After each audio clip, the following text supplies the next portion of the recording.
দরকার হলে পারমাণবিক চুক্তি স্বাক্ষর করব, হোক পাকিস্তান, হোক চায়না, হোক আমেরিকা। এটা আমাদের ব্যাপার, জনগণের ব্যাপার। বাট কোনো অবস্থায় ভারতকে বন্ধু ভাবার কোনো স্কোপ নাই। ভারত মানেই হলো গিয়া আওয়ামী লীগ। বেশ কঠোর। ওই শেখ হাসিনা গেলে 5 স্টার 4 স্টার লাগাই দেয়, জ্যাকেট খুশি মনে ক্যাপ লাগাই দেয়। এমন কোন সাহস আছে কোন জেনারেল বাংলাদেশ আর্মির খালেদা জিয়ার বলে, ম্যাডাম এটা পরেন, জ্যাকেটটা পরেন বা এই টুপিটা পরেন?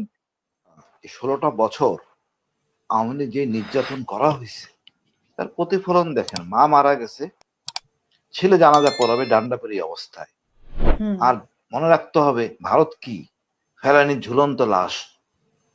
এই তাজা রক্তের সাথে যদি বিএনপি গাদ্দারি করে, আমি বিএনপিতে যোগ দিছি বটে, বাট এই গাদ্দারির সাথে তো আমি মানতে রাজি না। জামাত যদি এটা করে আমি লজ্জিত, বাট রক্ত শেষ বিন্দু পর্যন্ত দাঁড়াতে দেওয়া যাবে না। তাদেরকে ক্ষমা চাইতে হবে পরিষ্কার ভাবে যে আমরা অপরাধ করছি, তারপর অন্য বিষয়। এখানে এখনো শুনলাম, সেদিনকে দেখলাম শেখ হাসিনা বলতেছেন আয়নাগর নিয়ে তিনি নাকি সৃষ্টি করেন নাই। এখন আমি আসলে কি বলবো, এটা মানে অতিরিক্ত বাচাল মহিলা, মানে এত কথা কেন বলে? আর কি, একটা সাবেক বলেও তো কথা, একটু নিয়ন্ত্রণ করা উচিত কথা। এখন সস্তা কথা বলেন। আপনি দেখেন সেনাবাহিনীর, না না ট্রাম বিক্রি করে খাবে, ওনাদের পিতা তো শেষ নাই, এরপরে অনেককেই পিতা বানবেন, অসুবিধা নাই। এই যে আমির খসরু ভদ্রলোক যে কাজটা করলেন, আমি মনে করি জাতিকে অপমানিত করছে। যদি ঘটনা সত্য হয় তাকে বিএনপি থেকে ঘাট ধাক্কা দিয়ে বের করে দেওয়া উচিত। আমি তারেক জিয়াকে অনুরোধ করব, ভাই আমাদের জাতিকে অসম্মান করছে। আমরা ভারতের আধিপত্য মুক্ত বাংলাদেশ চাই। আমার দেশ আমরা চালাবো, যা পারি তাই খাবো, ভারত থেকে মুক্ত চাই, সোজা কথা। আমি কোন জাহাজ আসবে কোন জাহাজ যাবে আমাদের ব্যাপার। দরকার হলে নিরাপত্তার জন্য আমরা ডিফেন্স প্যাক্ট করব, কলিমুল্লাহ ভাই ভালো জানেন। দরকার হলে পারমাণবিক চুক্তি স্বাক্ষর করব, হোক পাকিস্তান, হোক চায়না, হোক আমেরিকা। এটা আমাদের ব্যাপার, জনগণের ব্যাপার। বাট কোনো অবস্থায় ভারতকে বন্ধু ভাবার কোনো স্কোপ নাই। ভারত মানেই হলো গিয়া আওয়ামী লীগ, সোজা কথা। আমরা আর ভারতের দাস হতে চাই না, আমরা স্বাধীনভাবে বাঁচতে চাই। আর আপনার নির্বাচন কমিশনের যে কথাটা বললেন, খুব ভালো কথা বলছেন। উনি একজন আমলা, জেলা প্রশাসক, নির্বাচন কমিশনার একজন আমলা, ওদিকে ক্যাবিনেট সেক্রেটারি আমলা। এই আমলা তো আমলাকে দেখেই মানবে। যেমন আমার জেনারেল যদি থাকে, আমি তো কথা বলতে পারবো না। তো নির্বাচন কমিশনের বলা হচ্ছিল যে গুম কমিশনে একজন সেনাবাহিনীর লোক নেই। তা আমি তো বলছি ওখানে দিল, তো আমি আর কোনো কথা বলতে পারবো না। কোনো সিনিয়র যদি বলে হাসিন তুমি একটু চুপ থাকো বা একটু থাকো, আমি তো ঠান্ডা। এটা সিস্টেম, এটা কাস্টমসের মধ্যে পড়ে। এখানে উচিত নির্বাচন কমিশনে একদম সুশীল শিক্ষক হলে বেস্ট, জ্ঞানী মানুষ, যে কারো পরোয়া করবেন না।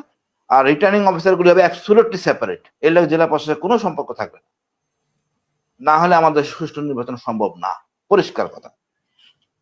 এত কষ্ট করে নির্বাচনের কথা বলি, সব জায়গায় ঘাপলা। আসলে এগুলো ঠিক না, এগুলো আমাদের এখনই সময়, এই সময় এটা সংস্কার করতে হবে। এখন আমি মনে করি যে যেভাবে নেক, এখানে অনেক আছে, অনেকের মতামত, চুপ্পু নেকে নিয়ে কথা আছে, চুপ্পুকে নিয়ে আমি মনে করি অনেক কিছু স্বাক্ষর করতে পারবো কোন রকম সন্দেহ ছাড়া চুপ্পুকে দিয়া।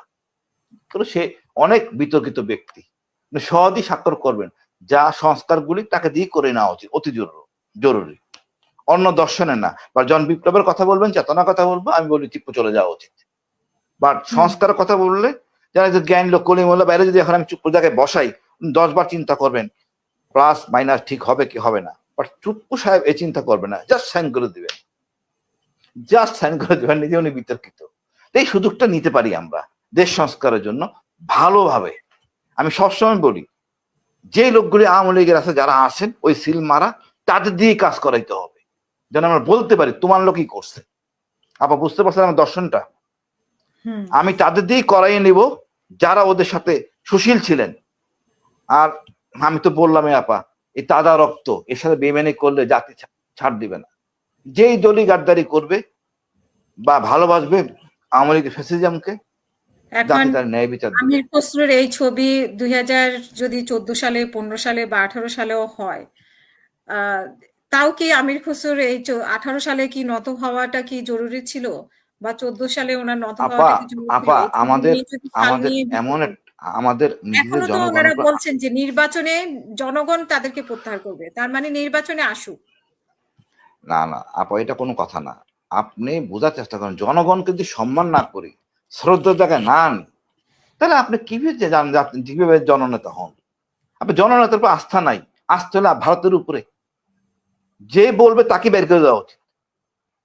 আমি জানি খালেদা জিয়া বেশ কঠোর, ওই শেখ হাসিনা গেলে 5 স্টার 4 স্টার লাগাই দেয়, জ্যাকেট খুশি মনে ক্যাপ লাগাই দেয়। এমন কোন সাহস আছে কোন জেনারেল বাংলাদেশ আর্মির খালেদা জিয়ার বলে ম্যাডাম এটা পরেন, জ্যাকেটটা পরেন বা এই টুপিটা পরেন? কলিমানা ভাই বলতে পারবেন এমন সাহসী জেনারেল বাংলাদেশে জন্ম হয় নাই যে খালেদা জিয়ার বলবে এটা পরেন। খুব স্বল্পভাষী এবং জ্ঞানী, শুনবেন, চিন্তা ভাবনা করে কথা বলবেন। দুই নেত্রীর মধ্যে পার্থক্য হলো এইটা। এখন আমি বলবো আমাদের তাজা রক্তকে সম্মান করা উচিত। আমরা হাসতে পারি, কথা বলতে পারি, কি যে আনন্দ আমি বোঝানো যাবে না আপা। এইখানে যদি সম্মান না করি আমরা কোনোদিন মুক্তি পাবো না। আমাদের সবাই গাদ্দার বলবে, যে দল করবে সে গাদ্দার হবে। হয়তো 5 বছর ক্ষমতা আসবে, পরে 5 বছর আসতে পারবে না। আওয়ামী লীগকে ক্ষমা চাইতে হবে এবং সকল অপরাধ স্বীকার করতে হবে। তো দণ্ডের ব্যাপার ভিন্ন, সেটা অন্য জিনিস, বা তাকে অপরাধ স্বীকার করতে হবে এবং ওই কি বলে না, নাকে খত দিতে হয়। ভারত থেকে মুক্তি চাইবো, খত দিয়ে বলতে হবে ভারত থেকে মুক্তি আমিও চাইছি, এখন আমারে মাফ করেন। সোজা কথা, নিজে অপরাধ ক্ষমা চাইলে হবে না। ভারত থেকে মুক্তি ভারত থেকে আমি তওবা করতে ভারতে যাব না, এইটাও করতে হবে। আমরা ভারতকে চরমভাবে ঘৃণা করি। ভারতের কাছে তো এখন আরো ঋণী, যেহেতু এখন সবাই আশ্রয় নিয়েছে। হ্যাঁ, আশ্রয় নেয় না, আমাদের টাকাগুলি নিয়ে গেছে আপা খরচ করতেছে। ভারত খুব চালাক, ভারত খুব চালাক, আমাদের টাকাগুলি নিয়ে ওখানে খরচ করতেছে। করুক, খরচ, অসুবিধা নেই।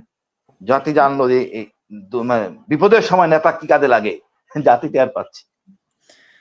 আওয়ামী লীগ বিএনপি ছাড় দিল, জনগণ ছাড় দিবে না।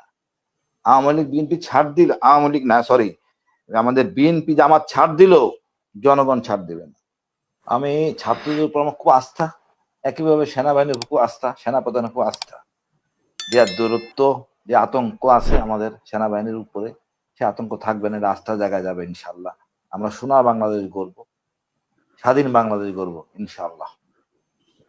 অসংখ্য ধন্যবাদ।